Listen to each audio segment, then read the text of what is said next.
it's such a pleasure talking to you, I must say. So, the first question is, how does Islam, and particularly Islamic scriptures, define the existence or proves the existence of God? بسم اللہ الرحمن الرحیم۔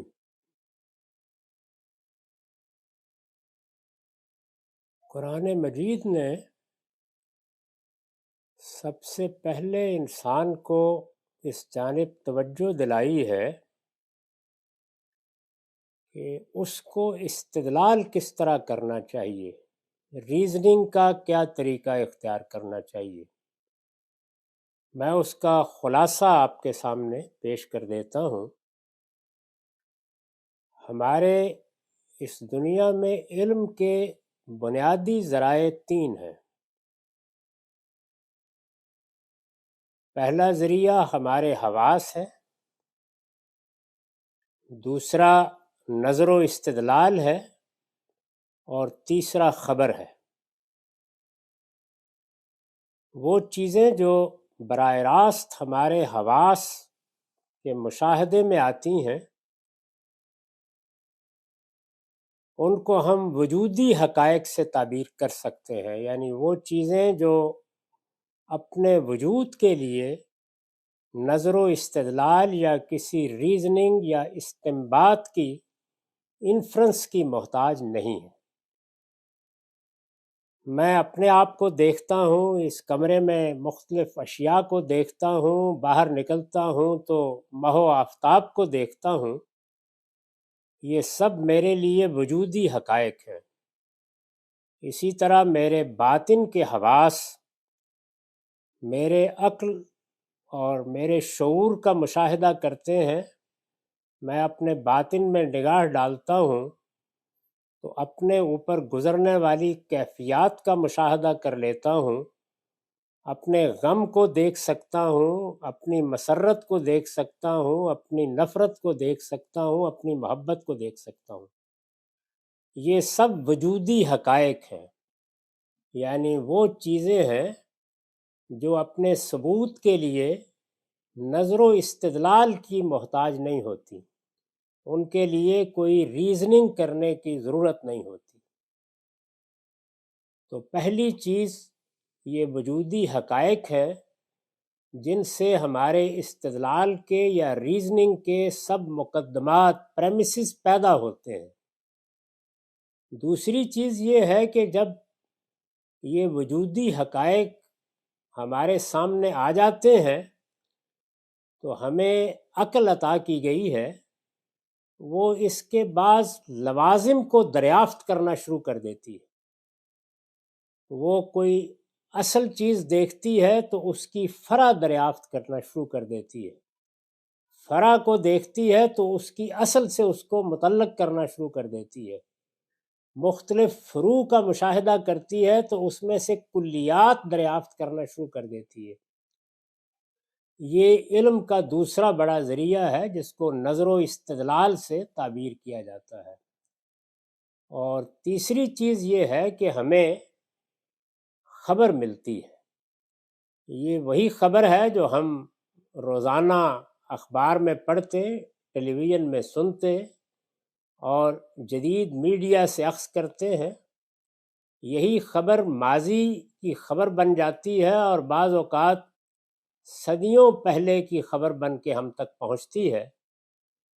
یہ قدیم زمانے کے علم کی خبر بھی ہو سکتی ہے، تجربے کی بھی، مشاہدے کی بھی، اور جب وہ خبر ہمارے لیے ایک حقیقت بن جاتی ہے، تحقیق کے مختلف ذرائع سے گزرنے کے بعد حقیقت بن جاتی ہے، تو ہم کہتے ہیں کہ یہ بھی ہمارا علم ہے۔ تو علم کے یہ بنیادی 3 ذرائع ہیں، یعنی وجودی حقائق جو ہمارے ظاہری اور باطنی حواس کے تجربے میں آتے ہیں، نظر و استدلال جس سے سارا فلسفہ اور حکمت پیدا ہوتی ہے، اور خبر جو ہمیں ماضی کے علم سے متعلق کرتی ہے، یا وہ علم جو ہمارے حواس کی گرفت میں نہیں آتا اور دوسروں کے حواس کی گرفت میں آ چکا ہوتا ہے، اس پر ہمیں مطلع کرتی ہے۔ تو یہ تین ہی ذرائع ہیں جن کو کسی بھی چیز کے اس بات کے لیے استعمال کیا جاتا ہے۔ چنانچہ جب ہم اللہ تعالیٰ کی ذات کے بارے میں یا خدا کے تصور کے بارے میں یا اس کائنات کے خالق کے بارے میں غور کرتے ہیں تو یہاں پر بھی استدلال کی ترتیب یہی ہوگی، یعنی تینوں ذرائع۔ سب سے پہلے ہم جب اپنا مشاہدہ کرتے ہیں تو ایک بہت بڑی وجودی حقیقت ہمارے سامنے آتی ہے۔ میں نے ابھی عرض کیا تھا کہ وجودی حقائق کا مطلب ہے وہ چیزیں جن کو ہمارے حواس براہ راست ادراک کر لیتے ہیں، جن کے لیے کسی استدلال کی ضرورت نہیں ہوتی، کسی ریزننگ کی ضرورت نہیں ہوتی۔ چنانچہ میں عرض کر رہا ہوں کہ جب میں اپنے آپ کو دیکھتا ہوں اور آپ اپنے آپ کو دیکھتے ہیں تو جو ایک بہت بڑی وجودی حقیقت سامنے آتی ہے وہ یہ ہے کہ میں ایک مخلوق ہوں، میں بنایا گیا ہوں، میں بنایا جاتا ہوں۔ یہ میرا تجربہ اور مشاہدہ ہے، اس لیے کہ میں اپنے آپ کو یا اپنی طرح کے اپنے بچے کو اپنے سامنے بنتا ہوا دیکھتا ہوں۔ میں اس صنعت سے واقف ہوں، اس فیکٹری سے واقف ہوں جس میں وہ بنتا ہے، میں اس خام مواد سے، اس را میٹیریل سے واقف ہوں جس سے وہ بنایا جاتا ہے۔ وہ سب چیزیں جو انسان اس دنیا میں کھانے کے لیے استعمال کرتا ہے وہ اس صنعت میں، اس فیکٹری میں جاتی ہیں، اور پھر وہ جس طریقے سے ایک پانی کے قطرے میں تبدیل ہوتی ہیں اور ایک بیضے میں تبدیل ہوتی ہیں اور پھر ان سے ایک زائگوٹ بنتا ہے، میں اس کو دیکھ سکتا ہوں، اس کا اب مشاہدہ کر سکتا ہوں، اور پھر وہ جرثومہ تدریج کے ساتھ گریجولی مختلف مراحل طے کرتے ہوئے ایک بچہ، پھر بچے سے ایک نوجوان، اور نوجوان سے ارسطو افلاطون کیسے بنتا ہے، میں اس کو دیکھتا ہوں۔ یہ میرے مشاہدے کی چیز ہے، لہٰذا وجودی حقیقت ہے، اور میں ہر چیز کا انکار کر سکتا ہوں۔ جس طرح موت کا انکار نہیں کر سکتا، اسی طرح اس بات کا بھی انکار نہیں کر سکتا کہ میں ایک مخلوق ہوں، میں بنایا گیا ہوں، میں بنایا جاتا ہوں۔ میرا بنا ہوا ہونا، میرا مخلوق ہونا، یہ ایک وجودی حقیقت ہے، یہ کسی استدلال کی محتاج نہیں ہے۔ اس کا مشاہدہ کیا جا سکتا ہے، اس کا مشاہدہ ہم کرتے ہیں۔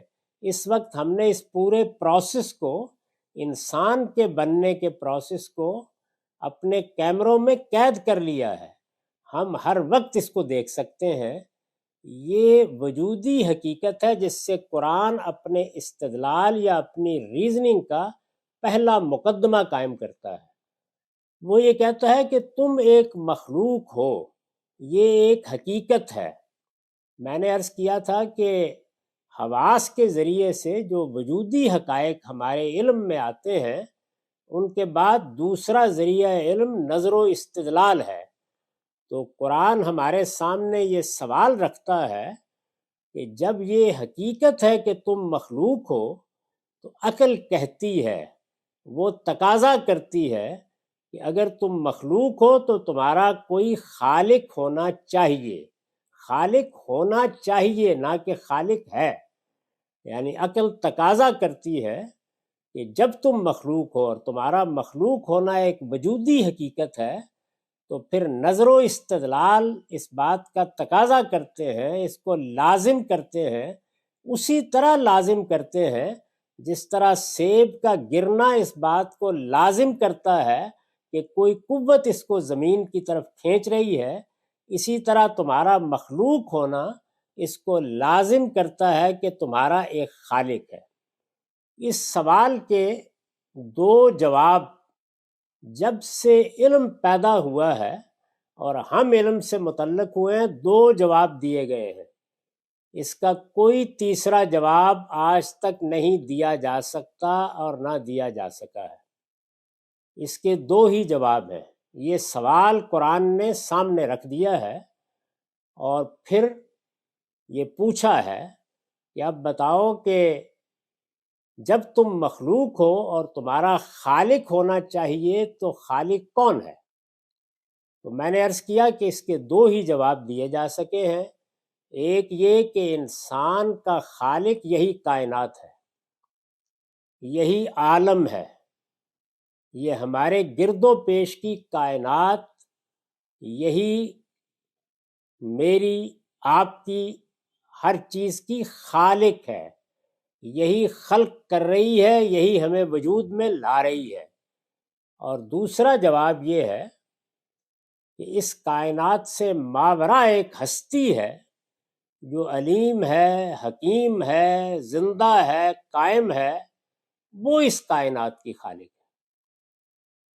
پہلی چیز مشاہدے ہی کا امتداد ہے، یعنی جب میں اپنے آپ کو زمان، مکان اور مادے، ٹائم، سپیس اور میٹر میں گھرا ہوا دیکھتا ہوں تو ایک فوری استنباط یہ ہوتا ہے کہ یہ کائنات ہی میری خالق ہے۔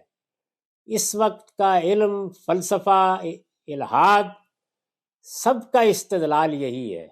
مختلف لفظوں میں اس سوال کا جواب، سوال بالکل درست سوال ہے، ہمیشہ سے رہا ہے، انسان مخلوق ہے، اس کا خالق ہونا چاہیے، گویا سوال میری ذات سے اٹھتا ہے۔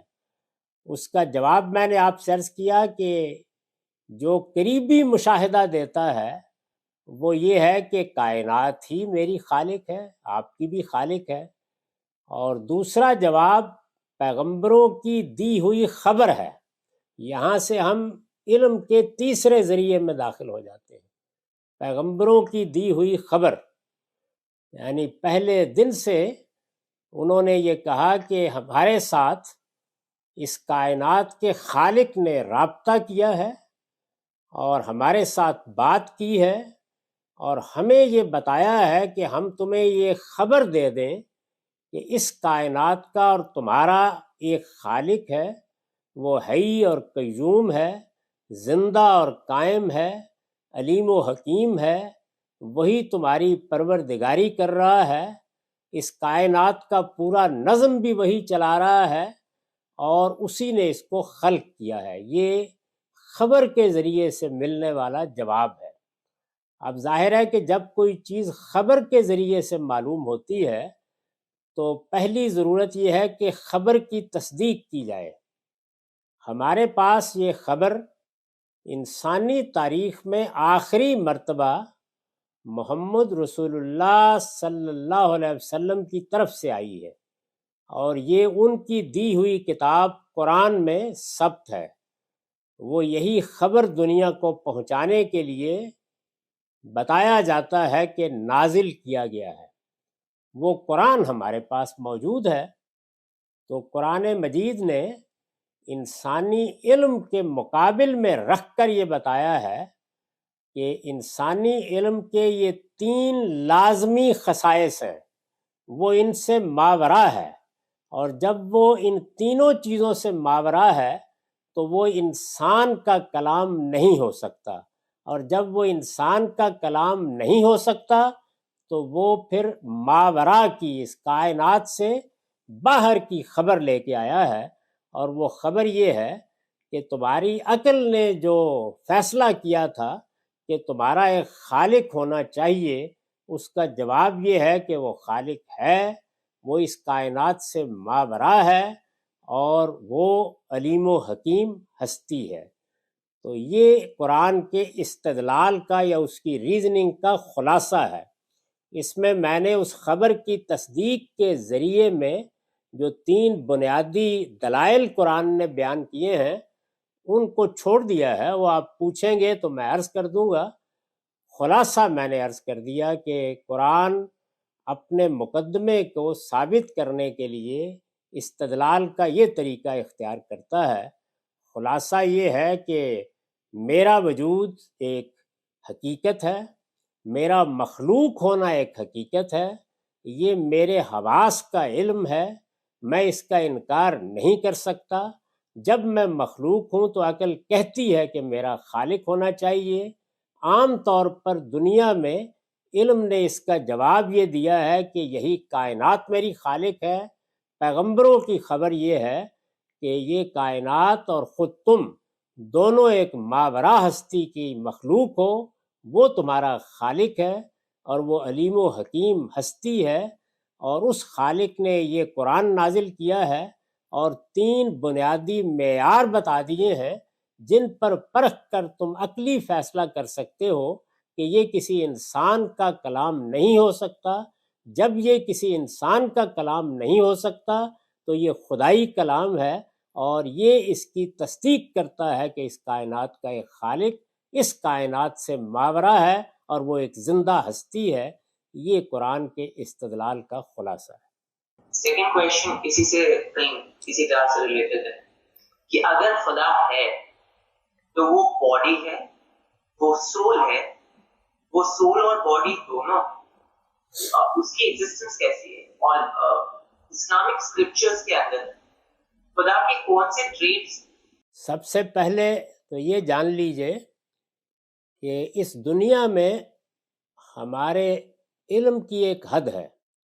وہ حد یہ ہے کہ یا وہ چیزیں ہم سمجھ سکتے ہیں جو ہمارے حواس کی گرفت میں آ سکتی ہیں، اور یا ان کی مثال دے کر ہم کسی چیز کا تصور قائم کرتے ہیں۔ ماضی، حال، مستقبل میں ہمارا سارا علم یہی ہے، یہاں تک کہ اگر کوئی خبر بھی دی جائے اور ہماری دنیا میں اس سے کوئی مماثل چیز، ملتی ہوئی چیز نہ ہو تو ہم اس کا ادراک نہیں کر سکتے۔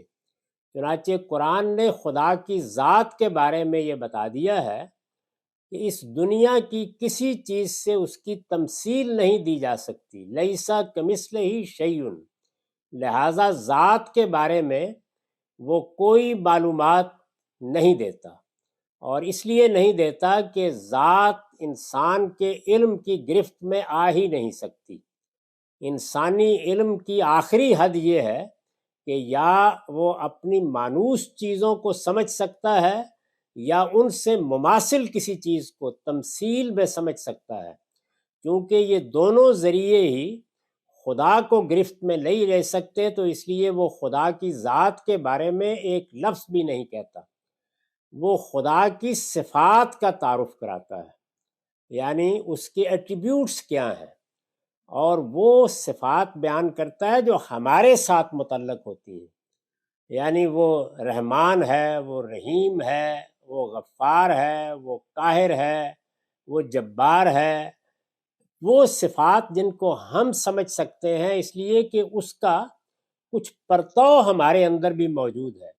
اصول وہی ہے کہ تم اسی چیز کو جان سکتے ہو جو یا تو تمہارے مشاہدے اور تجربے میں آ جائے گی، اور یا اس کے مماثل ہوگی تو تم نظر و استدلال سے یا خبر سے اس کا تصور کر لیتے ہو۔ تو یہ چیز چونکہ ہماری گرفت میں آ جاتی ہے کہ ہم اللہ تعالیٰ کی صفات کو کچھ سمجھ سکیں۔ رحمت ہمارے اندر بھی ہے، قدرت ہمارے اندر بھی ہے، ربوبیت ہمارے اندر بھی ہے، ایک درجے میں، تو ہم اس کو سمجھ سکتے ہیں۔ تو قرآن خدا کا تعارف اس کی صفات کے حوالے سے کراتا ہے، اور دوسری چیز اس کے سنن بیان کرتا ہے۔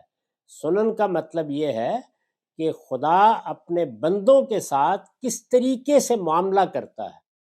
مثال کے طور پر اس نے اگر بندوں کو پیدا کیا ہے تو وہ کیا معاملہ ان کے ساتھ کر رہا ہے، وہ اگر جزا و سزا کرے گا تو اس کا قانون کیا ہے، وہ اگر رحمت کرتا ہے تو اس کا ضابطہ کیا ہے، تو اس کو سنن کہتا ہے قرآن۔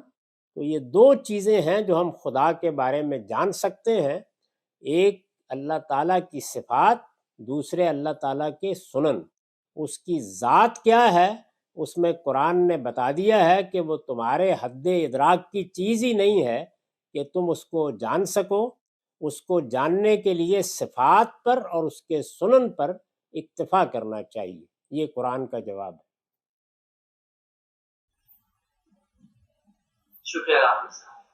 ایک سوال اور کہ اینڈ سمجھ میں آتا ہے کہ جب دنیا ختم ہوگی تو ایک ججمنٹ ہوگا، لیکن دنیا کا کاز کیا ہے؟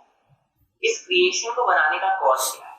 اور کیا انسانوں کو بنانے کا کاز ان میں انٹرنسک ہے، یعنی انسانوں کے لیے بھی ہے، یا پھر ایک اور مخلوق جسے جن کہا جاتا ہے انسان سے اس کے لیے ٹیسٹ ہے؟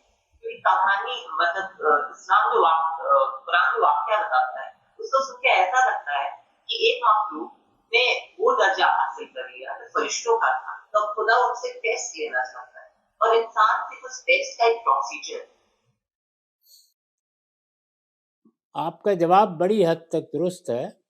قرآن مجید نے اس دنیا کا، یہ دنیا جو اس وقت ہمارے گرد و پیش میں ہے، اس کا ایک تعارف کرایا ہے۔ پہلے اس نے یہ بتایا ہے کہ یہ دنیا ابدی ہے، یہ ہمیشہ رہے گی، یہ ہمیشہ کے لیے بنا دی گئی ہے، اس کو میں نے فنا ہونے کے لیے نہیں بنایا۔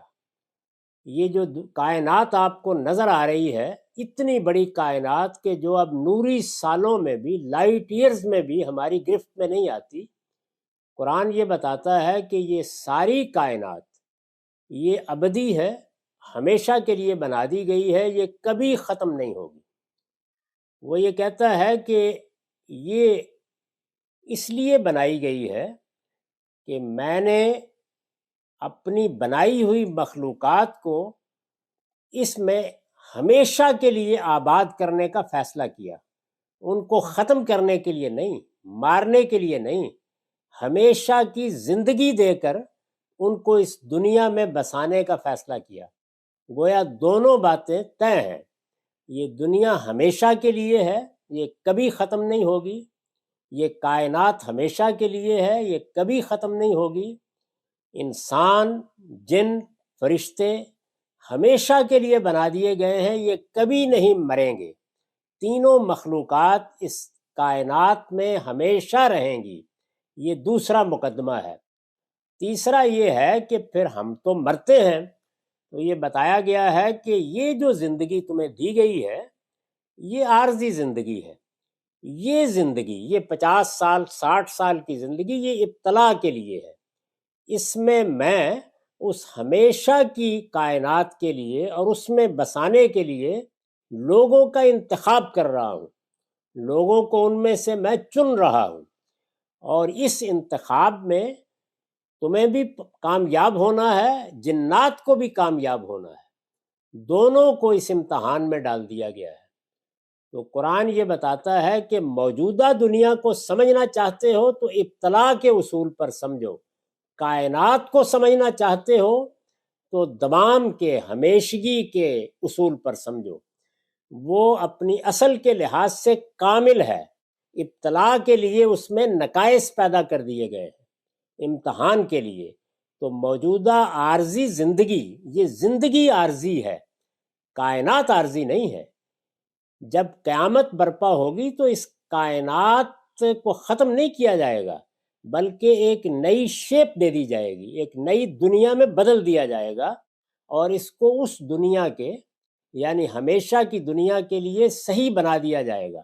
دیکھیے قرآن کے الفاظ ہیں، یوم تبدل الارض غیر الارض والسماوات، ہم انہی زمین اور آسمانوں کو اٹھائیں گے اور اٹھا کر ایک نئے زمین و آسمان میں بدل دیں گے۔ یہ نہیں کہا کہ یہ ختم ہو جائیں گے، البتہ زندگی یہاں فانی ہے اور یہ ایک وقت میں ختم ہوگی اور پھر نئی زندگی کی ابتدا ہو جائے گی۔ تو یہ دنیا ابتلاء کے اصول پر بنی ہے، اور اصلاً پوری کائنات وہ دوام کے اصول پر بنائی گئی ہے، لیکن اس دنیا میں داخل ہونے، کامیابی سے داخل ہونے کے لیے اس ابتلاء سے گزرنا ضروری ہے۔ چنانچہ ابتلاء کو سامنے رکھ کر، یا امتحان، ابتلاء عربی زبان میں امتحان کو کہتے ہیں، ابتلاء کے اصول کو سامنے رکھ کر اس دنیا میں بہت سے نقائص پیدا کر دیے گئے ہیں، یہ کامل نہیں رہی، اب ناقص ہو گئی ہے، تاکہ امتحان لیا جا سکے۔ جیسے ہی یہ امتحان ختم ہوگا تو اس کو وہ صورت دے دی جائے گی جو اس کو کامل کر دے گی، ہر لحاظ سے مکمل کر دے گی۔ تو یہ قرآن مجید کا تصور ہے اس معاملے میں۔ کھاتی نے میسج کیا ہے، کھاتی آپ سوال اگر آپ نے سوال پوچھے، ان کا سوال ہے کہ how does the conception of Adam and ایو falling from the heavens go with the development of Darwinian science of evolution. قرآن مجید نے یہ کبھی نہیں کہا کہ وہ کسی اوپر کی دنیا سے نیچے آئے ہیں۔ قرآن مجید کے نزدیک تو وہ یہیں پیدا کیے گئے ہیں، اور اس کا پورا پروسیس قرآن نے بتایا ہے کہ ہم نے دریاؤں اور سمندروں کے کنارے کی دلدلی مٹی سے ان کو بنانے کی ابتدا کی تھی، اور پھر ہم نے ان کا پہلے قالب یہ جسم تیار کیا تھا۔ جب یہ جسم کئی مرحلوں سے گزرنے کے بعد ہر لحاظ سے مکمل ہو گیا اور اس کو ہم نے درست کر لیا، سنوار لیا، تو پھر ہم نے وہ جو شعور ہمارے اندر ہے وہ پھونکا ہے آسمان سے اس کے اندر۔ تو جب وہ شعور اس کے قالب میں آیا ہے تو وہ محض ایک حیوان انسان نہیں رہا، وہ انسان بن گیا ہے۔ تو یہ پروسیس قرآن نے سورہ سجدہ میں خود بیان کیا ہے، اس لیے کسی اوپر کی جگہ سے آنے کا کوئی سوال ہی نہیں ہے۔ وہ یہیں پیدا ہوا ہے، اسی جگہ اسی مٹی سے اس کا قالب بنا ہے، قرآن کے نزدیک کئی مرحلوں سے گزر کے بنا ہے۔ جب وہ ہر لحاظ سے مکمل ہوا ہے تو پھر ان میں سے دو کا انتخاب کر کے اس میں اللہ تعالیٰ نے شعور ودیت کیا ہے۔ یہ جو ہمارے اندر علم ہے، عقل ہے، ہمارے اندر جمالیات کا احساس ہے، اخلاقی حص ہے، یہ ہمارے باطن میں جو شعوری انسان آیا ہے وہ ودیت کیا گیا۔ یہ شعوری انسان آپ کہہ سکتے ہیں کہ ایک روحانی مخلوق ہے، یعنی یہ مادہ نہیں ہے، اس کا جسم مادی ہے، تو یہ یہیں تیار ہوا ہے۔ البتہ اس کی شخصیت آسمان سے آئی ہے۔ قرآن کا تصور یہ ہے۔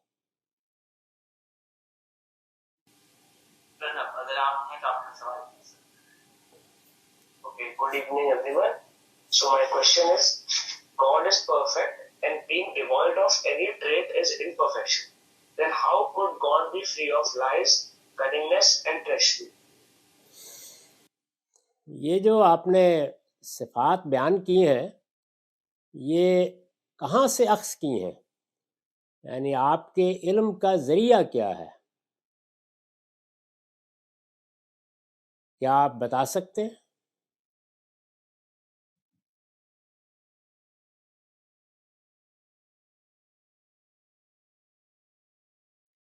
خدا کامل ہے، لیکن جو دنیا اس نے بنائی ہے وہ تو ہمیشہ کے لیے بنا دی ہے، اس میں کمال کا ظہور مؤخر کر دیا ہے۔ اس وقت وہ ابتلاء کے اصول پر ہے۔ ابتلاء کے لیے ضروری ہے کہ نقائص پیدا کیے جائیں۔ کامل دنیا میں امتحان نہیں ہو سکتا، تو اس کو ابتلاء کے لیے کامل کیا گیا ہے۔ چنانچہ اس دنیا میں ہماری شخصیت سے ان تمام نقائص کا ظہور ہوتا ہے۔ اگر یہ نہ ہو تو امتحان نہیں ہو سکتا۔ چنانچہ اسی لیے بیان کیا گیا ہے کہ جب ہم نے انسان کو بنایا تو فَأَلْهَمَهَا فُجُورَهَا وَتَقْوَاهَا، ہم نے دونوں چیزیں اس کے اندر رکھ دی۔ وہ بالکل درست خیر کی طرف بھی جا سکتا ہے اور وہ شر کی طرف بھی جا سکتا ہے۔ یہی امتحان ہے۔ یہ دونوں چیزیں اس وقت تک ہمارے ساتھ یکساں رہیں گی جب تک ہم موت کے دروازے سے گزر کر خدا کی کامل دنیا میں داخل نہیں ہو جاتے۔ تو یہ دنیا تو خدا کے کامل ظہور کی دنیا نہیں ہے، یہ نقائص سے بری ہوئی دنیا ہے، اور یہ ہر پہلو سے ناقص ہے، اور بنائی گئی ہے اسی مقصد سے تاکہ ابتلاء کے قانون کے مطابق انسان اس سے گزر سکے۔ Firstly, thank you so much to have this session. Now come to the question: if the God in Islam is fair and even-handed, then how can he give free passes to heaven in form of prophethood to a few, whereas others have to face tests and trials to get those passes or to get the pass of the heaven or the paradise. پیغمبروں کے لیے ایسا نہیں ہے جس طرح آپ نے سمجھا ہے، وہ بھی اسی طرح ابتلا سے گزرتے ہیں، ان کو بھی ان سارے مراحل سے گزر کر وہاں پہنچنا ہے۔ آخری پیغمبر اپنے بارے میں یہ کہتے تھے کہ لا ادری ما یفعل بہ، مجھے نہیں پتا میرے ساتھ کیا ہونے والا ہے۔ تو اس لیے پیغمبر بھی ابتلا سے گزر رہے ہیں، میں اور آپ بھی ابتلا سے گزر رہے ہیں، کوئی فرق نہیں کیا گیا، بالکل انصاف کا معاملہ ہے۔ البتہ اصول یہ ہے کہ جس کو جو صلاحیت جتنا علم دیا جاتا ہے اس کا ابتلا اور اس کا امتحان اس کے لحاظ سے ہوتا ہے، یعنی سب کے لیے ایک پرچہ نہیں ہے۔ مجھے جو علم دیا گیا ہے، مجھے جو صلاحیتیں دی گئی ہیں، مجھے جو ماحول دیا گیا ہے، میرا امتحان اس کے لحاظ سے ہے اور پیغمبر کا امتحان اس کے لحاظ سے ہے۔ تو اس لیے ایک ہی قاعدہ ہے کہ سب کو ابتلا سے گزرنا ہے، سب کو امتحان سے گزرنا ہے، اور پیغمبروں کے لیے قرآن نے ابتلا کا یا آزمائش کا ایک الگ قانون بیان کیا ہے۔ وہ اتنا سخت ہے، اتنا سخت ہے کہ اس سے انسان پناہ مانگتا ہے اور اللہ سے دعا کرتا ہے کہ یہ ذمہ داری ہمارے اوپر نہ ڈالی جائے، یہ بہت بڑی ذمہ داری ہے۔ تو اس لیے ایسا نہیں ہے کہ کچھ کو اللہ تعالیٰ نے اپنی جنت کے لیے چن لیا ہے، ان کو بھی ابتلا سے گزارا ہے، ہمیں بھی ابتلا سے گزار رہا ہے، عالم، عارف، عامی سب گزر رہے ہیں، البتہ ہر ایک کا پرچہ امتحان اور ابتلا مختلف ہے۔ سر میں آرین مارچا بول رہا ہوں، اور سر میرا سوال اس بات کو لے کے اس طرح the idea of knowledge when we talk about it is represented in different forms in different philosophies and in Islam as well, that the sources of knowledge are one that is of creation and the other that is transcending, that is either through non-creation. Now, isn't it rather problematic that we classify the idea in only like non-creation and like more so in terms of when we talk about creation of knowledge in general? So what do you like have, what are your thoughts about that idea of the nature of knowledge and its origin and the source of knowledge? Knowledge اور اس کی origin کو جاننا انسان کے بس میں نہیں ہے، نہ کائنات اور کائنات کی حقیقت کو سمجھنا انسان کے بس میں ہے۔ ہم تو اپنے علم کے ذرائع کو جانتے ہیں، اور ہمارے اپنے علم کے کیا ذرائع ہیں وہ میں نے آپ کی خدمت میں عرض کر دیا۔ یعنی انسان کی حیثیت سے ہمارے لیے علم کے ذرائع تین ہی ہیں، اور اس علم کی نوعیت بھی بالکل واضح ہے، یعنی وہ علم ہمارے حواس طے کرتے ہیں کہ کیا ہے۔ مجھے اس علم کے تک رسائی کے لیے کچھ باطنی حواس دیے گئے ہیں، کچھ ظاہری حواس ہیں، وہ دونوں ریلیٹ کرتے ہیں خارجی دنیا سے۔ ایک دنیا میرے اندر ہے، ایک باہر ہے۔ اندر کی دنیا کو بھی میں اپنے حواس سے متعلق کرتا ہوں، باہر کی دنیا کو بھی، اور اس کے بعد میرے اندر یعنی انسان کے اندر نظر و استدلال کی صلاحیت ہے۔ جب اس کو آپ ایک پریمسز دے دیتے ہیں، ایک وجودی حقیقت دے دیتے ہیں، تو وہ اس سے انفر کر لیتا ہے ایک دوسری حقیقت کو۔ اس کی میں نے مثال دی تھی کہ جب وہ دیکھتا ہے کہ سیب نیچے گر رہا ہے تو یہ ایک وجودی حقیقت ہے، وہ اس سے جو چیز انفر کرتا ہے وہ یہ ہے کہ کوئی قوت اس کو کھینچ رہی ہے، تو یہ دوسرا ذریعہ ہے، اور تیسرا خبر ہے۔ تو ہمارا علم یہ ہے، اس کے حدود یہی ہے، یہ اس سے آگے نہیں جا سکتا۔ یہ کریشن سے ماورا علم کیا ہے، اس کی اوریجن کیا ہے، اس کی حقیقت کیا ہے، وہ ہماری گرفت کی چیز نہیں۔ لہٰذا یہی وجہ ہے کہ دیکارت نے جب انسانی علم کو یہ بتایا کہ اسے محدود ہو جانا چاہیے تو اعلیٰ سائنس وجود میں آ گئی۔ یہی انسان کے لیے بہت بڑا بلیسنگ ثابت ہوا کہ اس نے اپنے علم کے حدود متعین کر لیے، اور اس نے یہ کہا کہ اس کائنات سے ماورا کا علم محض خیال ہے، یعنی میں اگر قائم کروں تو خیال قائم کر سکتا ہوں، چنانچہ تمام میٹا فزکس، خواہ وہ پلیٹو کی ہو، افلاطون کی ہو، خواہ وہ ہمارے مسٹکس کی ہو جس کو وحدت الوجودی ما بعد الطبیعیات کہا جاتا ہے، خواہ وہ برگساں جیسے وجدانی مفکرین کی ہو، یہ تمام ما بعد الطبیعیات محض خیال ہے۔ تو کریشن سے ماورا، اس تخلیقی عمل سے ماورا جو ہمارے سامنے ہے، کسی علم تک ہماری رسائی کا کوئی ذریعہ ہمارے پاس نہیں ہے۔ ہمارا علم ہماری اس دنیا تک محدود ہے۔ اس دنیا سے مراد یہ زمان، یہ ٹائم، یہ اسپیس جس میں ہم ڈال دیے گئے ہیں، یہ مادہ۔ تو ہمارے علم کی حد بندی کر دی گئی ہے کہ وہ زمان، مکان اور مادے کے اندر کی کائنات کا علم ہے، اور اس کے ذرائع وہی 3 ہیں جو میں نے آپ کو بتا دیے ہیں، یعنی ادراک بالحواس ہے، حواس کے ذریعے سے حاصل ہونے والا علم، یہ حواس ہے جس کی طاقت کو بڑھا کے ہم نے سائنس کی عظیم ایجادات کر لی ہیں، یہ کچھ بھی اس کے سوا نہیں ہے۔ اور دوسری چیز نظر و استدلال، اور تیسری خبر۔ تو یہ ذرائع ہیں ہمارے پاس، یہ ہمارے علم کی حد ہے۔ یہ ہمارا علم اپنے استدلال، اپنے مقدمات، اپنے پریمسز میں ٹائم، سپیس اور میٹر کے اندر کا علم ہے۔ یہ اس سے ماورا ٹرانسینڈنٹ حقیقتوں کو نہ سمجھ سکتا ہے، نہ ان تک رسائی حاصل کر سکتا ہے، نہ ان تک جا سکتا ہے، اس کے پاس کوئی ذریعہ ہی نہیں۔ کافی صاحب، عادل کا اس سوال کا دوسرا حصے میں انہوں نے پوچھا کہ جو ریویلیشن ہے، ہماری جو کتابیں ہیں ہمارے پاس خدا کی طرف سے، ہم انہیں کریشن مانیں گے یا انہیں خدا کا ایک ایٹریبیوٹ مانیں گے؟ اور ان کا کہنا ہے کہ اگر ہم کریشن مانیں گے تو بھی پرابلمٹک ہے، اگر خدا کا ایٹریبیوٹ مانیں گے تو بھی پرابلمٹک ہے۔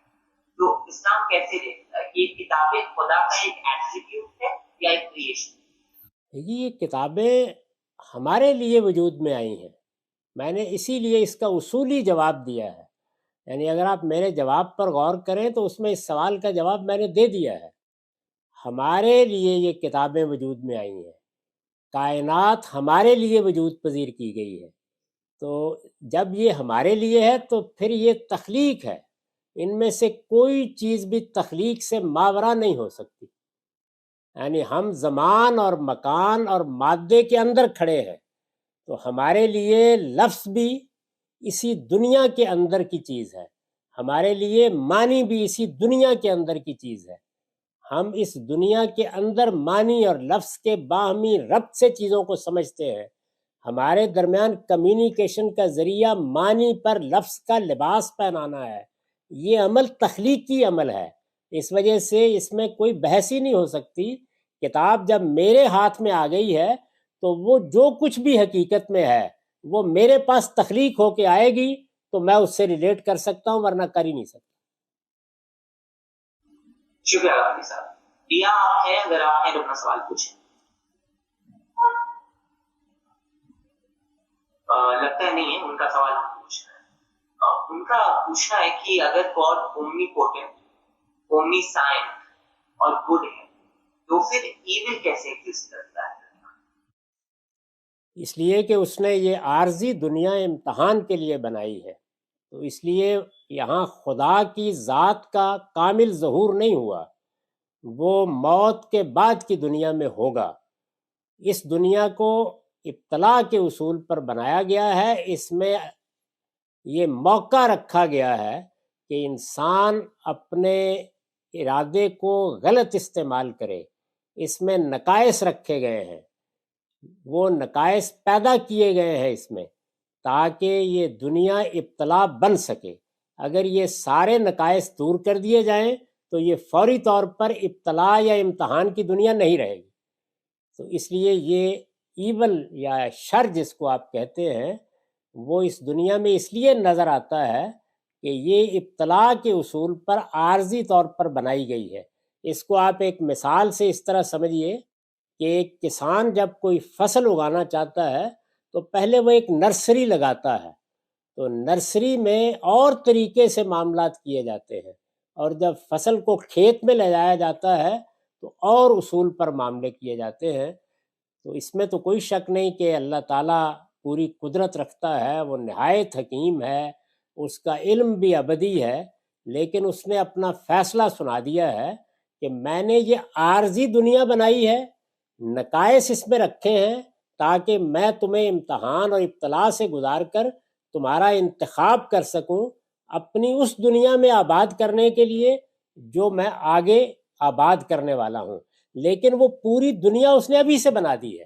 یہ اس وقت جو آپ کو پوری کائناتیں نظر آ رہی ہیں، یہ سارا کاسمس، یہ سارا مادہ، یہ جو کروڑوں اربوں کی تعداد میں گلیکسیز ہیں، یہ سب اصل میں کیا ہے؟ یہ خام مال ہے، میٹیریل ہے جو وجود میں آ چکا ہے، بس اس کو ایک شیپ دینی ہے اور وہ دنیا وجود میں آ جائے گی جو پھر ہمیشہ کے لیے رہے گی۔ السلام علیکم سر۔ وعلیکم السلام۔ Sir, my question to you is, when one hears the story of Prophet Muhammad going into the heavens to meet God, one feels as if one just needs to go enough high in the space and will reach that realm. Is it so materialistic? یہ رسول اللہ کا رویا ہے، یعنی نیند کی حالت میں آپ کو مشاہدہ کرایا گیا ہے، اور یہ بات خود قرآن نے واضح کر دی۔ تمام مشاہدات اسی زمین پر ہوئے ہیں۔ اس میں عام طور پر لوگوں نے جو افسانہ ترازی کی ہے، میں اس کی تردید کر چکا ہوں۔ آپ چاہیں تو اس موضوع پر میری ایک تفصیلی ڈسکشن ہے، وہ آپ سن سکتی ہیں، وہ ہمارے یوٹیوب چینل سے آپ سن سکتی ہیں، اسراء اور معراج کے نام سے۔ مطلب کاملی صاحب اسے ڈریم مانتے ہیں، اسے ایکچوئل ریالٹی نہیں مانتے۔ یعنی ایکچول ریالٹی ہے، لیکن اس کا مشاہدہ اسی دنیا میں کھڑے ہو کے کرایا گیا ہے۔ تو اس میں جو طریقہ اختیار کیا گیا ہے وہ تمثیل کا ہے، یعنی ایک چیز جو ابھی وجود میں آنی ہے وہ بھی دکھا دی گئی۔ کاملی صاحب کا سوال یہ ہے کہ جب مسلم کعبہ کی طرف ڈائریکشن میں نماز پڑھتے ہیں اور کہتے ہیں کہ کعبہ صرف ایک سمبل ہے، تو وہ کیسے الگ ہے جب ہندو یہاں بتوں کی پرستش کرتے ہیں اور کہتے ہیں کہ وہ اصلی خدا کے لیے بس کانسنٹریٹ کرنے کے لیے ان بتوں کو کعبہ کی طرف آپ نے فرمایا، یہ کعبہ ایک مسجد ہے اور کچھ نہیں ہے، کوئی سمبل بھی نہیں ہے، مسجد ہے۔ کعبے کا نام ہے مسجد الحرام، یعنی نماز پڑھنے کی جگہ ہے، اس کے سوا کچھ نہیں ہے۔ مسلمانوں کی نماز میں جب جماعت کرائی جاتی ہے تو نظم پیدا کرنے کے لیے ایک نشان مقرر کر دیا گیا ہے۔ قرآن نے سورہ یونس میں بتایا ہے کہ جب حضرت موسیٰ کی قوم کو یہ کہا گیا کہ وہ نماز کا اہتمام کریں تو ان کے گھروں کو قبلہ بنا دیا گیا، یہ کچھ بھی نہیں ہے۔ تو کعبہ ایک مسجد ہے، اس کے سوا کچھ نہیں، اس کا نام ہی المسجد الحرام ہے، وہ دنیا میں پہلی مسجد ہے جو بنائی گئی۔ ہم پوچھتے ہیں، ان کا پوچھنا ہے کہ جب 95% لوگ اپنا دھرم نہیں بدلتے اور نماز کو پڑھتے ہیں، اپنا کیا نہیں بدلتے؟ اپنا ریلیجن نہیں بدلتے، جی جی، جس ریلیجن میں پیدا ہوتے ہیں اسی میں مر جاتے ہیں اور ریلیجن کو پڑھنے کی کوشش نہیں کرتے کہ الگ الگ ریلیجنس میں جا کے پڑھیں اور پھر سمجھیں اور پھر کچھ بنے، اور وہ لوگ گڈ بھی ہوتے ہیں اور ان کے ایکشن بھی اچھے ہوتے ہیں کئی بار۔ تو پھر خدا اتنا ظالم کیوں ہوگا کہ اچھے لوگوں کو ان کے اگنورنس کے لیے ہیل میں ڈال دے گا، جہنم میں ڈال دے گا؟ خدا نے ایسی کوئی بات نہیں کہی، قرآن میں بالکل واضح بتا دیا ہے کہ میں صرف وہ چیزوں میں تمہارا امتحان کرتا ہوں جو میں نے تمہیں دی ہیں۔ تو ہر شخص جتنا علم اس کو دیا گیا، جس ماحول میں وہ پیدا کیا گیا ہے، اس کے لحاظ سے سوالوں کا جواب دے گا، یعنی اس کے پاس کتنا علم ہے۔ یہ قرآن کے الفاظ میں ہیں کہ نبلوکم فیما آتاکم، جو میں نے دیا ہے۔ تو میں جہاں پیدا ہوا ہوں وہاں مجھے کتنا شعور ملا، کتنا علم ملا، اس علم کے ساتھ میں کتنی دیانت کے ساتھ معاملہ کرتا رہا۔ میرے سامنے اگر کوئی حقیقت آئی تو کیا میں نے اس کو ایکسیپٹ کیا، یہ میرا امتحان ہے۔ تو اس لیے اس سے کوئی فرق ہی نہیں پڑتا کہ کوئی کس گھر میں پیدا ہوا ہے، کس جگہ پیدا ہوا ہے، اس کو ملا کیا ہے۔ اور اس نے اس کے ساتھ کیا رویہ اختیار کیا، کیا ایٹیچیوڈ اختیار کیا۔ امتحان یہ ہے۔ تو مجھے جتنا علم ملا ہے میرے ساتھ اس کے لحاظ سے معاملہ ہوگا، ایک ہندو کو جو علم ملا ہے اس کے لحاظ سے اس کے ساتھ معاملہ ہوگا، ایک مسیحی کو جو علم ملا ہے اس کے ساتھ اس کے لحاظ سے معاملہ ہوگا۔ اصل سوال یہ ہے کہ جو علم مجھے دیا گیا اور جس علم کو حاصل کرنے کی صلاحیت میرے اندر رکھی گئی، کیا میں نے اس کا حق ادا کر دیا؟ سوال یہ ہوگا۔ سر نصرت کا سوال یہ ہے کہ the uncomparable God is the only everlasting reality. But after promising humans the eternal life, He has created one trait where humans are comparable to Him in the everlasting nature. یہ اس کی بڑی عنایت ہے، یعنی ہم ہمیشہ سے تو نہیں تھے، لیکن اس نے ہمیں بھی ہمیشہ کے لیے اور جنوں کو بھی، یعنی تینوں مخلوقات کو یہ خبر دے دی ہے کہ اب تم ہمیشہ سے میرے ساتھ رہو گے۔ تو یہ اس کا کرم اور اس کی عنایت ہے۔ البتہ یہ بتا دیا ہے کہ یہ ہمیشہ سے رہنا تمہارا کوئی استحقاق نہیں ہے، یہ میرا کرم اور میری عنایت اور میری رحمت۔ My question is, why does Islamic culture tend to bend towards Arab culture? It is showing the supremacy or superiority of one race over another. نہیں، اسلام کا کوئی عرب کلچر نہیں ہے، کوئی عجم کلچر نہیں ہے۔ اسلام کی تعلیمات میں کسی اس طرح کی چیز کو نہیں رکھا گیا، لیکن چونکہ آخری پیغمبر عرب میں آئے اور اسلام ایک پیغمبر کا دین نہیں ہے، اسلام کا آخری پیغمبر عرب میں آیا، اس سے پہلے کا پیغمبر فلسطین میں آیا، اس سے پہلے کا پیغمبر مصر میں پیدا ہوا۔ تو بے شمار پیغمبر جتنے ہیں وہ سب اسلام کے پیغمبر ہیں۔ اس وجہ سے اسلام کا کوئی ایک علاقہ یا کوئی ایک نسل کوئی کلچر نہیں ہے۔ اسلام تو یہ کہتا ہے کہ وہ سب پیغمبروں کا دین ہے، آدم سے لے کر محمد تک ہزاروں پیغمبروں کا دین اسلام ہے، سب کی تعلیم ایک ہی ہے، سب نے ایک ہی دین دیا ہے، سب ایک ہی دین بتانے کے لیے آئے تھے، ان کے دین میں کوئی فرق ہی نہیں تھا۔ ہمیشہ سے خدا کا اعلان ہے کہ میرا دین ایک ہی رہا ہے، اور وہ دین کیا ہے، اس کا نام کیا ہے؟ اس کا نام ہے سبمیشن۔ اسلام کسی علاقے کا نام نہیں ہے، کسی شخص کا نام نہیں ہے، اسلام کسی خاص پہاڑ یا کسی دریا کا نام نہیں ہے، اسلام ایک تصور کا نام ہے، ٹو سبمٹ، ٹو سرنڈر، یعنی ہم نے اپنے خدا کے سامنے اپنے آپ کو سبمٹ کر دیا، سبمیشن کا نام ہے۔ تو یہ اس دین کا نام ہے اور یہ سب پیغمبروں کا دین ہے۔ چنانچہ ہم کو لازم ہے قرآن کی روح سے کہ ہم جس طرح محمد کو اپنا پیغمبر مانیں، اسی طرح مسیح کو اپنا پیغمبر مانیں، موسیٰ کو اپنا پیغمبر مانیں۔ سب کی تعلیم ایک ہی ہے اور ہم سب کی تعلیم پر عمل کرتے ہیں۔ تو اگر آپ اسلام کی تعلیمات میں کسی عرب کلچر کی کوئی چیز بتا سکے کہ جس کو اسلام نے عرب کے لیے خاص کر دیا ہو تو مجھے خوشی ہوگی۔ ایسی کوئی چیز اسلام کی تعلیمات میں نہیں۔ ہندوازم کے اندر تین سینٹرل ڈیٹیز کا کانسیپٹ ہے، شیوا، وشنو اور برہما، جس میں وشنو وہ ہیں جو اوتار لیتے ہیں، شیوا ڈسٹرائر ہیں اور برہما بنانے والے۔ ویسے ہی اسلام میں تین فرشتے ہیں، میخائیل، اسرافیل اور جبرائیل۔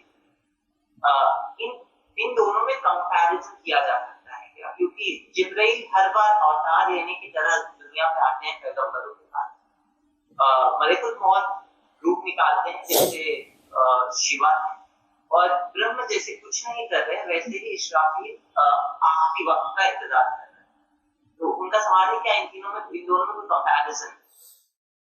جی، ان میں کوئی کمپیریزن نہیں ہے، اس لیے کہ وہاں تو یہ تینوں ہستیاں اپنی اپنی جگہ پر انڈیپینڈنٹ ہو جاتی ہیں، جبکہ فرشتے تو اللہ کی ایک مخلوق ہے اور بالکل اس کے عاجز بندے ہیں، جو حکم دیا جاتا ہے وہ حکم آ کے بجا لاتے ہیں، معمولی درجے میں اس پروردگار کے کسی حکم کی خلاف ورزی نہیں کر سکتے۔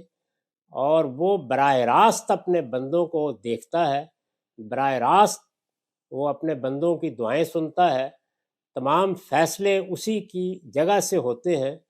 ان کا کام صرف یہ ہے کہ جو پیغام ان کو دیا جائے، جو حکم ان کو دیا جائے، اس کو جا کے بجا لائیں۔ تو یہ بالکل الگ چیز ہے۔ اس معاملے میں تو ہمیں بھی اللہ نے بہت سے احکام دیے ہیں اور ان پر ہم بھی عمل کرتے ہیں، فرشتوں کو دیے جاتے ہیں وہ ان پر عمل کرتے ہیں، جنوں کو دیے جاتے ہیں وہ ان پر عمل کرتے ہیں۔ تو اسلام کا تصور توحید کا تصور ہے، اور وہ تصور یہ ہے کہ اس کائنات کا خالق بھی ایک ہی ہے اور دنیا کا نظام بھی وہ براہ راست چلا رہا ہے۔ الا لہ الخلق والامر، دونوں چیزیں اس کے اپنے ہاتھ میں ہیں۔ البتہ انسانوں کے ساتھ یا اپنی مخلوقات کے ساتھ معاملہ کرنے کے لیے وہ اپنی مخلوقات سے کام لیتا ہے، اور وہ مخلوقات تین ہیں بنیادی طور پر، یعنی شعوری احساس رکھنے والی مخلوقات۔ فرشتے وہ بھی اس کی مخلوق ہیں، وہ اس نے بنایا ہے ان کو، جنات اور انسان۔ اور اگر آپ مادے کی تینوں صورتوں کا مشاہدہ کریں کہ مادہ اپنی ٹھوس صورت میں ہوتا ہے، انرجی کی فارم میں ہوتا ہے، اور روشنی یا لائٹ کی فارم میں ہوتا ہے، تو گویا مادے کی تینوں صورتوں سے اس نے تین مخلوقات بنا دی ہیں، نور سے فرشتے، اور انرجی سے یا آگ سے جنات، اور مٹی سے انسان۔ تو تینوں مخلوقات اس کائنات میں جو میٹیریل موجود ہے اس سے بنائے گئے ہیں، وہ اس سے ماورا کوئی چیز نہیں ہے، نہ وہ کوئی دیوی ہیں، نہ وہ کوئی دیوتا ہیں، نہ ان کو کوئی اختیارات دیے گئے ہیں، وہ صرف حکم کے بندے ہیں۔ ان کا کام یہ ہے کہ جو حکم دیا جائے آ کے اس کی پیروی کر دیں۔ تو اس لیے یہاں خدا کے ساتھ کوئی شریک نہیں۔ ان کا سوال ہے کہ جب خدا اومنی پوٹنٹ ہے، اس کے پاس تمام طاقتیں ہیں، تو وہ اپنے میسج کو کیری کرنے کے لیے فرشتوں کو کیوں یوز کرتا ہے؟ اس لیے کہ ہمارے پاس ساری طاقتیں نہیں ہیں، ہم بندے بالکل عاجز ہیں۔ یعنی خدا چونکہ اس مادی دنیا سے ماورا ہے، وہ مادہ نہیں ہے، وہ زمان و مکان میں بندھا ہوا نہیں ہے، تو ہم اس کے ساتھ ریلیٹ نہیں کر سکتے۔ جب نہیں کر سکتے تو ایک درمیان کا واسطہ ہے جس سے پیغام پہنچایا جاتا ہے۔ یہ کمزوری ہماری ہے، یعنی میرا مسئلہ یہ ہے کہ میرے کان ایک خاص حد سے زیادہ نہیں سن سکتے، تو اس کی قوت بڑھانے کے لیے پھر آپ کو ایجادات کرنی پڑتی ہیں۔ آپ وہاں بیٹھے ہوئے میرے ساتھ براہ راست بات نہیں کر سکتے، تو یہ کمزوری میری ہے نہ کہ خدا کی۔ میرا سوال ہے کہ اسلام میں میریجبل ایج کیا ہے، اور جو کچھ کنٹروورسی ہے عائشہ صدیقہ رضی اللہ تعالیٰ عنہ کے میرج کے بارے میں 6 and 9 years، اس کے اوپر ایز اے ماڈرن فلاسفر یا تھنکر آپ کیا؟ اس کی عمر انسانوں نے طے کرنی ہے، لوگ اپنی ضرورتوں اور حالات کے لحاظ سے عمر طے کرتے ہیں، وہ علم اور عقل کی روشنی میں طے کرنی چاہیے۔ چنانچہ جو انسانی تجربات ہیں انہی کو سامنے رکھ کر ہم جس طرح باقی فیصلے کرتے ہیں یہ فیصلے بھی کریں گے، اور اس میں بعض اوقات مختلف کلچر مختلف بھی ہو سکتے ہیں۔ جیسے ہمارے دیہاتی کلچر میں بالکل اور طریقے تھے شادی بیاہ کے، شہری کلچر میں بالکل اور تھے، میرے بچپن میں جن جگہوں پر ہم پیدا ہوئے وہاں بالکل اور تھے، اور اب بالکل اور ہیں۔ میری دونوں بہنیں 15 سال کی عمر میں بیاہ دی گئیں، آج کے زمانے میں اب یہ تصور کرنا مشکل ہے۔ تو اس کا تعلق اس سے ہے کہ علم اور عقل کی روشنی میں جو اللہ نے ہمیں دی ہے، انسانوں کو دی ہے، ہم کیا فیصلہ کرتے ہیں، اس میں اسلام نے کوئی مداخلت نہیں کی، اس میں انسانوں پر چھوڑ دیا ہے وہ اپنے علم اور عقل کی روشنی میں فیصلے کریں۔ باقی جہاں تک سیدہ عائشہ کی عمر کا تعلق ہے، وہ ایک روایت کرنے والے کی غلطی ہے، ایسا بالکل نہیں ہے۔ آپ چاہیں تو میری کتاب مقامات میں میرا مضمون پڑھ لیں، اس میں نے بتا دیا ہے کہ وہ اچھی بھلی عمر میں 18-20 سال کی عمر میں، بلکہ اس سے بھی زیادہ عمر میں بیاہی گئی۔ یہ اسلام میں مردوں کے لیے حجاب کا کوئی حکم نہیں آیا، لیکن عورتوں کے لیے اتنا اسٹرکٹ حجاب کا حکم کہ وہ ایک نان محرم کے ساتھ کہیں ٹریول بھی نہیں کر سکتی، ایسا؟ یہ میڈیول ایج کی فقہ ہے، اس کا اسلام سے کوئی تعلق نہیں۔ اسلام میں صرف جو بات کہی گئی ہے وہ یہ ہے کہ عورتیں اور مرد دونوں اپنی شرمگاہوں کی حفاظت کریں، اور چونکہ عورتوں کا سینہ بھی چھپانے کی جگہ ہے تو وہ سینے کے زیورات کو بھی چھپا کر رکھیں۔ اس پر بھی اگر آپ چاہیں تو میری جو تحقیق ہے وہ بڑی تفصیل سے بیان ہو چکی ہے۔ یہ جو اعتراضات سیریز اگر آپ اس سے واقف ہیں، اس میں بہت تفصیلی گفتگو میں نے کی ہے۔ تو یہ ایسے ہوتا ہے کہ جس وقت کوئی مذہب یا دین کی ہدایت لوگوں کو پہنچتی ہے تو وہ اس کو اپنے کلچر کے ساتھ آمیز کر لیتے ہیں۔ تو قدیم زمانے کے کلچر میں یہ چیز بن گئی ہے، اسلام میں ایسی کوئی چیز نہیں۔ اگلا سوال ہے کہ اسلام کنگشپ کو ڈیموکریسی کے اوپر ترجیح کیوں دیتا ہے؟ اسلام نے ایسی کوئی ترجیح نہیں دی۔ اسلام میں تو اصول بیان کیا گیا ہے کہ امرہم شورا بینہم، یعنی مسلمانوں کی حکومت جب بھی قائم ہوئی تو اللہ تعالیٰ نے ہمیشہ یہی کہا کہ لوگ اپنے حکمران منتخب کریں۔ امرہم شورا بینہم کا مطلب ہے، اور یہ قرآن کی آیت ہے، کہ تمہارے تمام معاملات تمہارے مشورے اور تمہاری رائے کی بنیاد پر ہونے چاہیے۔ اپنی رائے سے حکمران بناؤ، اپنی رائے سے حکمرانوں کو قائم رکھو، اگر تمہاری رائے نہیں ہے تو وہ گھر چلے جائیں گے۔ تو اسلام میں تو یہ بات بتائی گئی تھی، لیکن انسانوں نے اسلام کی اس بات کو قبول نہیں کیا۔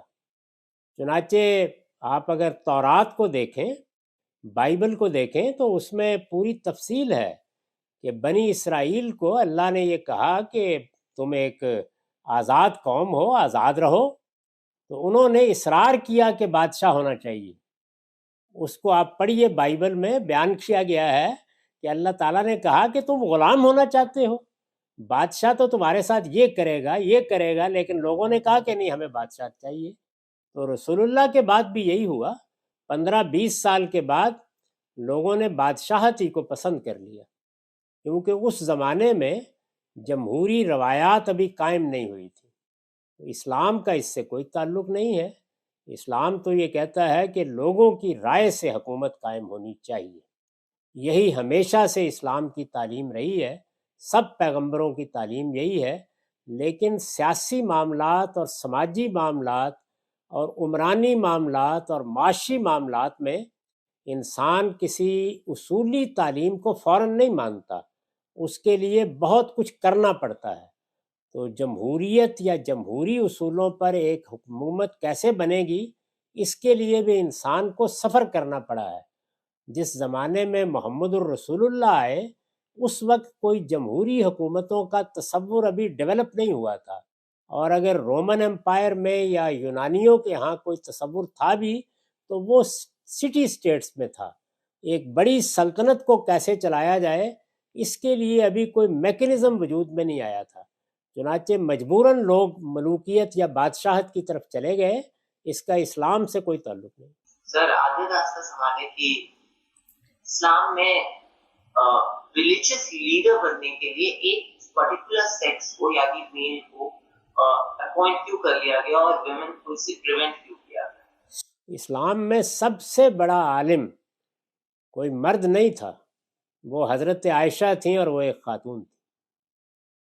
سب سے بڑے فقیہ کی حیثیت صحابہ میں انہی کو حاصل تھی، تو اس لیے ایسی بھی کوئی چیز نہیں ہے۔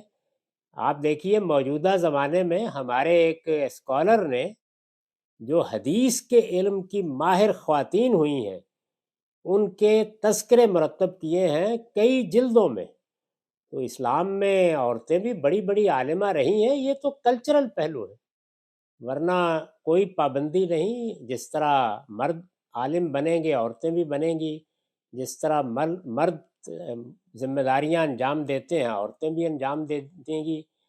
تو تمام چیزیں جس طرح مردوں کے لیے اسی طرح عورتوں کے لیے ہے، کوئی پابندی نہیں ہے۔ کلچرلی بعض چیزیں خود بخود ایسے ہو جاتی ہیں کہ اس میں اس طرح کی ڈسکرمنیشن آپ کو نظر آتی ہے، تو اس کا تعلق کلچر سے ہے، اسلام سے نہیں ہے۔ اسلام نے کوئی پابندی نہیں لگائی۔ صاحب اگلا سوال ہے کہ گاڈ نے فری ول کیسے کی؟ مطلب اگر گاڈ بار بار انٹروین کرتا رہتا ہے دنیا کے کریشن میں، تو فری ول کیسے؟ انٹروین صرف اس وقت کرتا ہے جب کوئی بڑا فساد پیدا ہونے کا اندیشہ ہو، عام حالات میں نہیں کرتا، اور جب انٹروین کرتا ہے تو اس موقع کے اوپر پھر امتحان بھی ختم ہو جاتا ہے۔ تو فری ول ہے جس کا امتحان ہے۔ جب تک میں فری ول کو استعمال کر سکتا ہوں مجھ سے پوچھا جائے گا، جب میں استعمال کرنے کی پوزیشن میں نہیں ہوتا تو نہیں پوچھا جائے گا۔ عام زندگی میں دیکھیے، مجھ سے یہ نہیں پوچھا جاتا کہ میری یہ صورت کیوں ہے، میرے والدین فلاں اور فلاں کیوں تھے، میں پاکستان میں یا آپ ہندوستان میں کیوں پیدا ہوئے تھے، کیونکہ اس میں میری کوئی فری ول نہیں ہے۔ تو فری ول ہے کہاں؟ فری ول اگر آپ غور کریں تو دو چیزوں میں ہے، میرے مورل فیصلوں میں ہے، میرے جمالیات ایسٹیٹکس کے فیصلوں میں ہے، اور اپنی صلاحیتوں کو جب میں استعمال کرتا ہوں تو وہاں ہے۔ تو ان تینوں جگہوں پر اللہ تعالیٰ کوئی انٹروین نہیں کرتا۔ آپ سے اب ایک آخری سوال کی، یہ جو میسو ڈیزاسٹرز آتے ہیں اور اس میں اتنی بے گناہ لوگ مارے جا رہے ہیں، اس کے پیچھے خدا کی کیا منطق ہے کہ ایک ساتھ اتنے لوگوں کا مارا جانا بے قصور بنا کسی جرم کے؟ خدا اتنا ظالم کیوں؟ وہ تو روز اسی طرح مار رہا ہے بغیر کسی قصور کے۔ میرے والد صاحب بھی بغیر کسی قصور کے دنیا سے رخصت ہوئے تھے، والدہ بھی ایسے ہی رخصت ہوئی تھی۔ تو یہ کارخانہ موت و حیات کا کارخانہ ہے، یہ بنایا ہی اس لیے گیا ہے کہ یہاں آپ آئیں اور رخصت ہو جائیں۔ یہاں تو اس وقت جس شہر میں رہتا ہوں ہو سکتا ہے کہ اعداد و شمار اکٹھے کیے جائیں، یا جہاں آپ بیٹھے ہوئے ہیں تو وہاں ہزاروں لوگ آج مر گئے ہوں، تو سارے بے قصور مر رہے ہیں۔ اس لیے موت آتی ہے، وہ تو قصور کی موت تو کبھی کبھی آتی ہے، ورنہ بے قصور آتی ہے۔ تو یہ ایک ہی وقت میں موت آ جاتی ہے تو ہم حیران رہ جاتے ہیں۔ ورنہ آپ دیکھیے، لاہور شہر کا میں رہنے والا ہوں، تو لاہور میں کئی 100 جنازے روزانہ اٹھتے ہیں، کسی کو پتہ ہی نہیں ہوتا، لیکن اگر کسی جگہ کوئی عمارت گر جائے اور 15 لوگ مر جائیں تو خبر بن جاتی ہے۔ تو اس لیے زلزلے طوفان کچھ بھی نہیں ہے، یعنی موت ایک جگہ اکٹھی ہو جاتی ہے، وہ موت جو بکھری ہوئی ہے وہ اکٹھی ہو جاتی ہے۔ تو ہم حیران ہو کے پوچھتے ہیں، تو اس دنیا کو تو بنایا ہی اسی اصول پر گیا۔ دیکھیں قرآن نے اس کا جواب دیا ہے، خلق الموت والحیات لیبلوکم ایکم احسن عملا، کہ میں نے اس دنیا میں جو اصل دنیا ہے اس میں زندگی ہی زندگی ہے، اس دنیا کو میں نے زندگی کے ساتھ موت سے وابستہ کر دیا ہے۔ کیوں؟ لیبلوکم ایکم احسن عملا، اس لیے کہ میں تمہارا امتحان کرنا چاہتا ہوں۔ تو یہ موت ہے، موت تو ہمارے گرد و پیش میں موجود ہے، وہ اکٹھی ہو جاتی ہے تو ہم پریشان ہو جاتے ہیں۔ روز آ رہی ہے اور بے قصور ہی آ رہی ہے۔ ماؤں کے بچے مر رہے ہیں، آج اسپتال میں پتہ کیجئے اپنے شہر کے، کچھ بچے پیدا ہونے سے پہلے ہی مر گئے ہوں۔ بہت بہت شکریہ رام صاحب، بہت اور سوال ہے، بہت لوگ بول رہے ہیں لیکن وقت کی تھوڑی کمی ہے۔ ہم ڈاکٹر موسمی بوس سے ریکویسٹ کریں گے پلیز وہ ڈاکٹر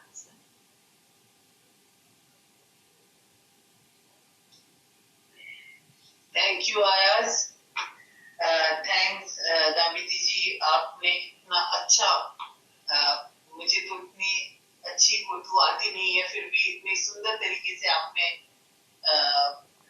جتنے امپورٹنٹ کوشچنس ہمارے من میں آتے ہیں ریلیجن کے، جتنے امپورٹنٹ ریلیونٹ کوشچنس ہیں، ان کو آپ نے بہت سندر طریقے سے، بہت سندر ریشنل ایک جسٹیفیکیشن دے کے گاڈ کے ایگزسٹنس کو بتایا۔ آپ نے اپنا، سب سے امپورٹنٹ چیز ہے، آپ نے اپنا قیمتی سمے سے ہمارے اسٹوڈنٹ کو انٹریکٹ کرنے کے لیے راضی ہوئے، اسی لیے ہم آپ کے بہت آبھاری ہیں۔ آپ کا یہ پروگرام ہم بہت دن سے ہی پلان کر رہے ہیں، اب جا کے ہم اس کو مطلب ایکچولی کر پائے، کیونکہ ٹائم کی بھی ایک گیپ اور ٹائم کی ڈفرینس کی وجہ سے، پر یہ اتنا اچھا لگا، آپ نے اتنے سندر طریقے سے اسلام ریلیجن کے جو بھی مین تھاٹس ہے، اور ہماری یہ ایک جو آپ کی یہ لیکچر ہے، ایک ہماری سیریز آف لیکچر ہم نے شروع کی تھی، کیونکہ ہمارے دہلی یونیورسٹی میں ہم ایک فلاسفی آف ریلیجن کا پیپر پڑھاتے ہیں، جس میں ایگزسٹنس آف گاڈ ایک کافی امپورٹنٹ ٹاپک ہے. تو ہم نے سوچا تھا اسی سال کی اسٹوڈنٹس کو ہم الگ الگ ریلیجن کے تحت اس کوشچن کو کیسے ہم ہینڈل کرتے ہیں, گاڈ کے ایگزسٹنس کو کس طرح سے ہم سمجھتے ہیں, الگ الگ ریلیجن کے پوائنٹ آف ویو سے ہم اسے سمجھنا چاہتے تھے, اسٹوڈنٹس کو ایک ایکسپوجر دینا چاہتے تھے. اور آپ کا یہ لیکچر ہماری سیریز کا شاید one of the last lectures ہیں, اور آپ نے اتنا سندر طریقے سے ریشنلی گاڈ کے ایگزسٹنس کو ہمیں بتایا, اور جو بھی ہمارے اندر یہ جو پرابلم آف ایول جو کوشچنس ابھی بات ہوئی تھی کہ کیوں انوسنٹ لوگوں کا مر جانا, اس میں گاڈ کا کیا رول ہے, کیسے ہمارے گاڈ کو ہم اور existence of God and with the evil and with the disaster کے ساتھ ہم لنک کرتے ہیں, ہم سمجھنے کی کوشش کرتے ہیں. یہ ساری چیزیں ہمارے من میں بہت آتی ہے, اور آپ نے بہت سندر طریقے سے ان سارے کوشچنس کے جواب دیے. And thanks once again. ہماری یہاں پہ 11 o'clock ہے رات کے, پھر بھی I can see students are so interested and engrossed in your talk. So thanks once again. آپ کا بھی بہت شکریہ. آپ نے اس طالب علم کی باتیں سنی اور باوجود زبان کے اتنے فرق کے سنی. میں بہت شکر گزار ہوں اور دعا کرتا ہوں کہ اللہ تعالیٰ آپ پر اپنی رحمت کا سایہ رکھے.